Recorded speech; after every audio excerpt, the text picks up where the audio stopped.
নমস্কার বন্ধুরা, বাংলার ভূমি এই পোর্টাল থেকে যখন জমির খাজনা বা রেকর্ড এগুলো আপনারা অনলাইনে পেমেন্ট করেন, বা আপনাদের ট্রাফিক লাইনের কোনো চালান বা আপনাদের ট্যাক্স এগুলো সমস্ত কিছু অনলাইনে পেমেন্ট করতে হয়। তো এই সমস্ত পেমেন্ট সমস্ত কিছু হয়ে থাকে এই গ্রিপস পোর্টাল এই অপশান থেকে।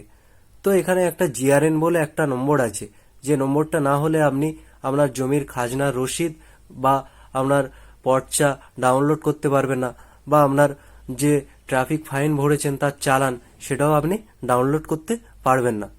তো এই জিআরএন নাম্বার কোনো কারণে যদি আপনি ভুলে যান বা আপনি লিখতে ভুলে গেছেন, সেক্ষেত্রে কিভাবে এই জিআরএন নাম্বার পাবেন, সেজন্য পুরো ভিডিওটি দেখতে থাকুন।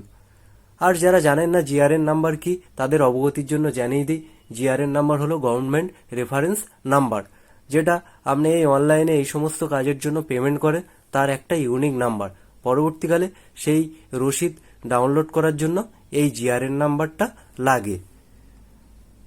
আর সেই সঙ্গে জানাই, আপনারা যারা এই চ্যানেলে নতুন আছেন অবশ্যই চ্যানেলটিকে সাবস্ক্রাইব করে দেবেন এবং পাশের বেল আইকনটি প্রেস করে দেবেন, যাতে নতুন নতুন এই ধরনের তথ্য সবার আগে আপনার কাছে পৌঁছে যায়। সবার প্রথমে আপনি আপনার মোবাইলে ক্রোম ব্রাউজারটি ওপেন করে নেবেন।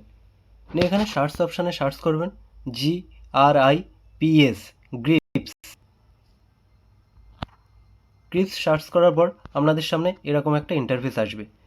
দেখুন এখানে সবার প্রথমে যে অপশানটা আছে গ্রিপস 2.0, আমরা এই অপশানটাতে ক্লিক করে দেব। এটাতে ক্লিক করার পরে সরাসরি আমরা গ্রিপস 2.0 এই ওয়েবসাইটে চলে আসব। লিঙ্কটা আমি ডিসক্রিপশানে দিয়ে দেবো, আপনারা চাইলে সেখানে ক্লিক করে সরাসরি এই অপশানে চলে আসতে পারবেন। এবার দেখুন এখানে অনেকগুলো অপশান আছে, জিআরএন স্ট্যাটাস, চালান সার্চ, নো ইওর সার্ভিস। তো আমরা এর মধ্যে এই যে চালান সার্চ, আমরা এই অপশানটাতে ক্লিক করে দেব। চালান সার্চ ক্লিক করার পরে এখানে সার্চ উইথ চালান, সার্চ চালান উইথ আইডেন্টিফিকেশান নম্বর, সার্চ চালান উইথ পেমেন্ট আইডি। তো আমরা এখানে যেহেতু জিআরএন নাম্বারটা হারিয়ে গেছে, সেক্ষেত্রে সার্চ চালান উইথ মোবাইল নাম্বার এই অপশানটাতে আমরা ক্লিক করে দেব। এটা ক্লিক করার পরে দেখুন এরকম একটা ইন্টারফেস আসবে। এখানে মোবাইল নাম্বার ইনপুট করতে হবে, তারপরে এখানে চালান ফিল আপ ডেট, অর্থাৎ যে ডেটে আপনি এই পেমেন্টটা করেছিলেন সেই ডেটটা এখানে ইনপুট করে দিতে হবে। এখানে এরকম একটা ক্যালেন্ডার সাইজ আসবে, সেখান থেকে আপনার সেই ডেটটা সিলেক্ট করে নিতে হবে, নিয়ে এখানে ইনপুট করে দিতে হবে। দিয়ে এখানে যে ক্যাপচা কোড আছে সেটা দেখে দেখে এখানে ফিল আপ করে দিতে হবে, দিয়ে সার্চ অপশানে ক্লিক করতে হবে। সার্চ অপশানে ক্লিক করার পর আপনাদের সামনে এরকম একটা ইন্টারফেস আসবে।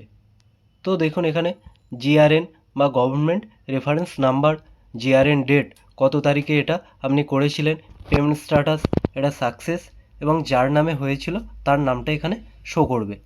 আর এখানে দেখুন ভিউ মোর ডিটেলস, এখানে যে চোখের চিহ্নটা আছে আমরা এই চোখের চিহ্ন অপশানটাতে ক্লিক করে দেব। এখানে ক্লিক করার পর আপনারা দেখুন এখানে পেমেন্ট ডিটেলস, এখানে কোন ব্যাংক থেকে পেমেন্ট করেছিলেন, ডিপোজিটার নেম, সমস্ত কিছু এখানে শো করবে। এটা আমরা নিচের দিকে স্ক্রল করে যাব। নিচের দিকে একটু স্ক্রল করে আসলে এখানেও সেই একই জিনিস, জিআরএন নাম্বার, আইডেন্টিফিকেশান নম্বর, ডিপোজিটার টাইপ। তো এখানে অন বিহাফ অফ, অর্থাৎ কিসের জন্য আপনি এই অ্যাপ্লিকেশানটা করেছিলেন। তো দেখুন আমি এখানে করেছিলাম ল্যান্ড রেকর্ডের জন্য। তো এখান থেকে আমরা আরেকটু স্ক্রল করে নিচের দিকে যাব। তো দেখুন এখানে আমরা কত টাকা পেমেন্ট করেছিলাম সেটা এখানে শো করবে। দেখুন 420 টাকা পেমেন্ট করেছিলাম আমি, তো এই 420 টাকাটা এখানে শো করবে। তো বন্ধুরা, আপনারা এইভাবেই আপনাদের জিআরএন নাম্বার যদি ভুলে যান সেটা এইভাবে আপনি পেতে পারেন, এবং এই জিআরএন নাম্বার দিয়ে আপনি নতুন করে আবার আপনার যে রিসিপ্ট কপি আছে বা চালান আছে বা আপনার খাজনা রসিদ বা আপনার পর্চা, সেটা আপনারা নতুন করে ডাউনলোড করে নিতে পারবেন। তো বন্ধুরা, ভিডিওটি যদি ভালো লাগে অবশ্যই ভিডিওটি লাইক করে থাকবেন, এবং আপনারা যদি এই চ্যানেলে নতুন হন চ্যানেলটিকে সাবস্ক্রাইব করে দেবেন, যাতে এই ধরনের নতুন নতুন তথ্য সবার আগে আপনার কাছে পৌঁছে যায়। ধন্যবাদ।